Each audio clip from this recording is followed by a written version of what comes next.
Há exatamente um ano, um grupo de brasileiros de extrema-direita, gente envenenada pelas fake news e apoiada pelos militares, participou de uma tentativa de golpe de Estado.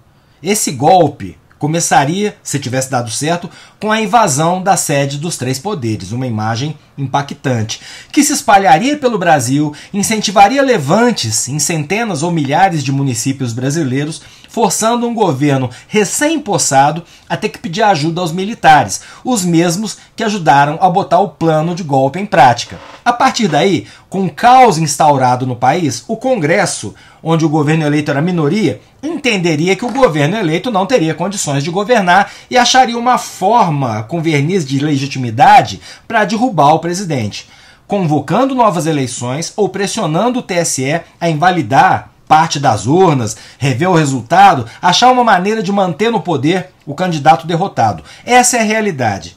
E por que não deu certo? Porque não teve povo na rua. Ninguém foi se unir aos gados pingados acampados em portas de quartéis em todo o país. E por que não teve povo na rua? Porque o resultado das eleições foi legítimo, apesar dos inúmeros crimes eleitorais cometidos pelo candidato derrotado.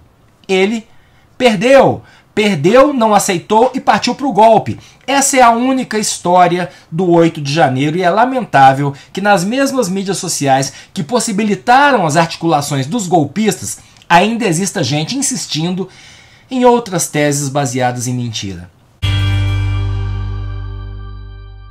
Salve galera, eu sou o Maurício Ricardo, inscreva-se nesse canal, deixa o like ou o dislike, o seu comentário que é sempre muito importante e não se esqueça de ativar o sininho para ser notificado sempre que houver vídeos novos, obviamente. Esse aqui é o meu livro, Missione, já são mais de 1000 exemplares vendidos e 210 avaliações de leitores, compra verificada na Amazon, elogiando a história e o livro está com 5 estrelas. Muito obrigado!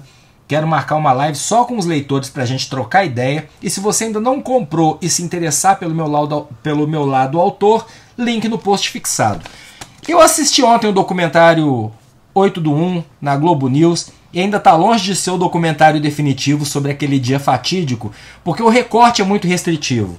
Pega só o 8/1, dá uma pincelada no caos que Brasília já vivia, com ônibus incendiado, invasão da sede da PF, tentativa de explosão gigantesca no aeroporto na véspera do Natal, mas mesmo entendendo o recorte ainda é pouco.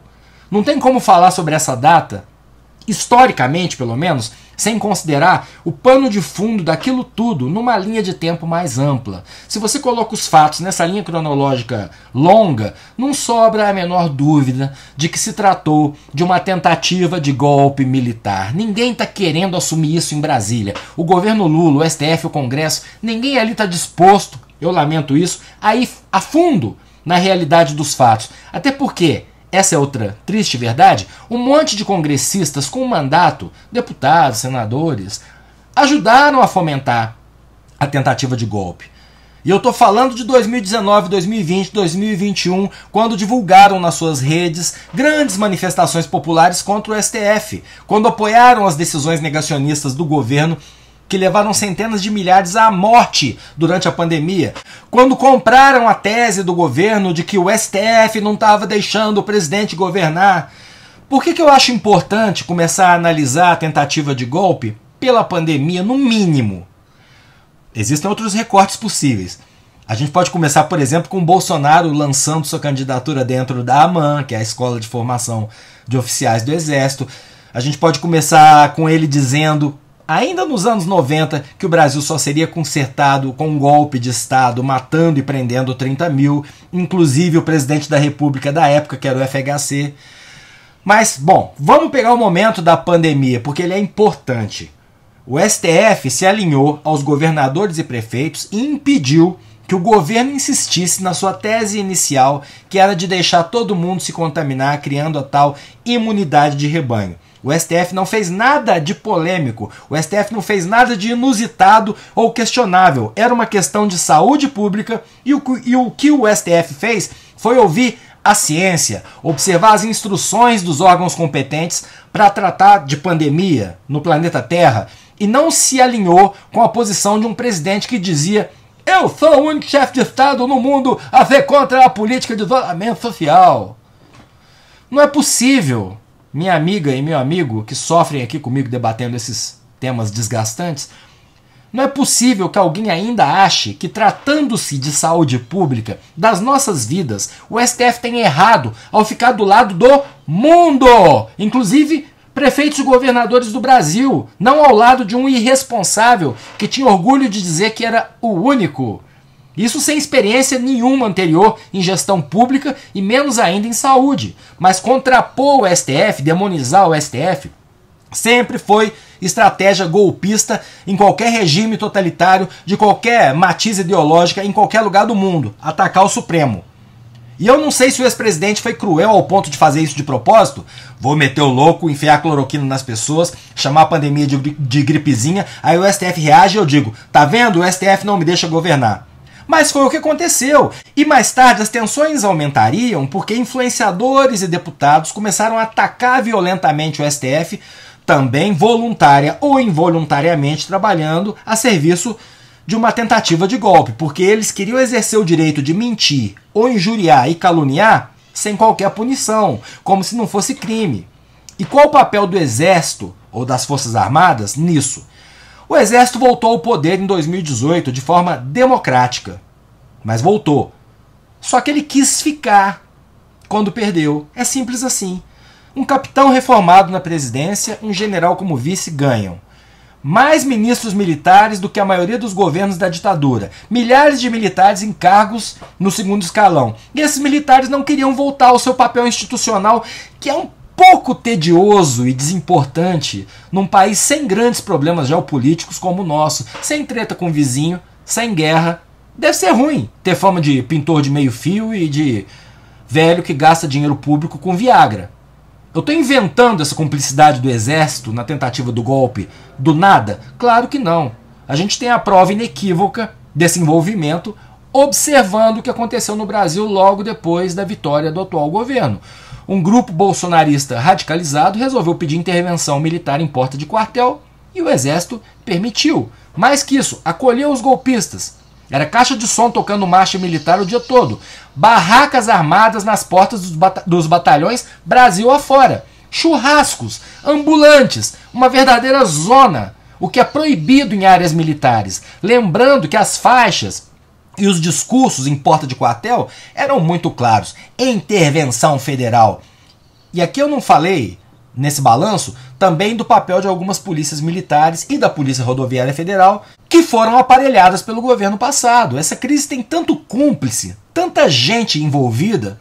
Teve caminhoneiro fechando vias, policiais rodoviários tentando impedir eleitores de chegar às urnas em regiões onde o ex-presidente perdia. Tivemos médicos apoiando o absurdo do tratamento precoce. Hoje a gente sabe que milhares de mortes aconteceram por causa da cloroquina.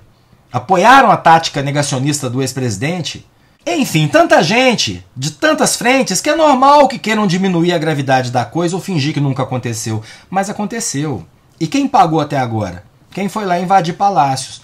Peões. Até o idiota que pagou ônibus é peão, é massa de manobra. Nenhum mandante foi sequer indiciado ainda. E sob esse aspecto, o de estarem pagando sozinhos, eu acho que eles, os auto-intitulados patriotas, são sim vítimas, não da justiça, mas dos líderes deles, especialmente do líder maior, ou fantoche dos militares, dependendo do ângulo, Jair Messias Bolsonaro, que soltou essa pérola numa entrevista à CNN falando exatamente desses presos que a extrema-direita chama de gente de bem, tementes a Deus, que foram para Brasília por patriotismo, e os demais brasileiros chamam de vândalos antidemocráticos. Abro aspas para o ex-presidente.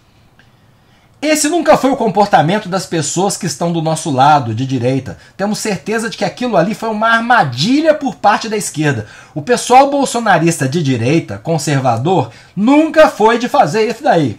Foi um movimento final convocado por mídias sociais que não eram as nossas. Fizeram um ato que repudiamos desde o primeiro dia. É um covarde.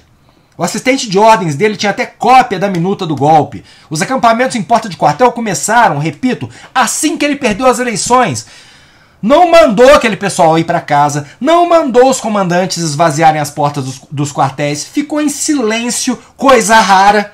com gente do governo, inclusive Braga Neto, candidato dele a vice, dando a entender que o golpe viria. 200 ônibus saíram do Brasil inteiro para invadir os palácios no dia 8. E se não foi para invadir, era uma manifestação pacífica que saiu do controle? Era manifestação para quê? Para dizer: eu não reconheço o resultado das urnas, eu não aceito esse presidente, eu quero intervenção, que aqui no Brasil é crime tipificado, não é liberdade de expressão. E que é um pedido que só poderia ser realizado, posto em prática, confrontando o TSE, o STF e o Congresso Nacional. É um movimento que nunca fez sentido sob outra leitura que não. Estamos pedindo um golpe. Ao dizer que o movimento final foi convocado por mídias que não eram do grupo dele, o ex-presidente mente, como sempre. Ao dizer que o pessoal conservador não faria aquilo, ele está chamando todos os presos e condenados que o apoiaram de infiltrados, o que só mostra a falta de caráter e o descompromisso para com a verdade. Muito triste que um ano depois da tentativa de golpe, eu vou encerrar repetindo isso, os mandantes, os artífices estejam livres por aí, inclusive distorcendo os fatos, enchendo as redes de vídeos, mostrando gente orando dentro dos palácios invadidos, como se orar dentro do palácio invadido justificasse a invasão e a destruição do patrimônio público. Então, esse aniversário do 8 de janeiro é um dia importante, mas muito triste, né? Eu sou o Maurício Ricardo, meu livro está à venda, link no post fixado. Inscreva-se nesse canal, ative o sininho, deixe o like ou dislike, seu comentário, que é sempre muito importante. E sim, lute pela democracia.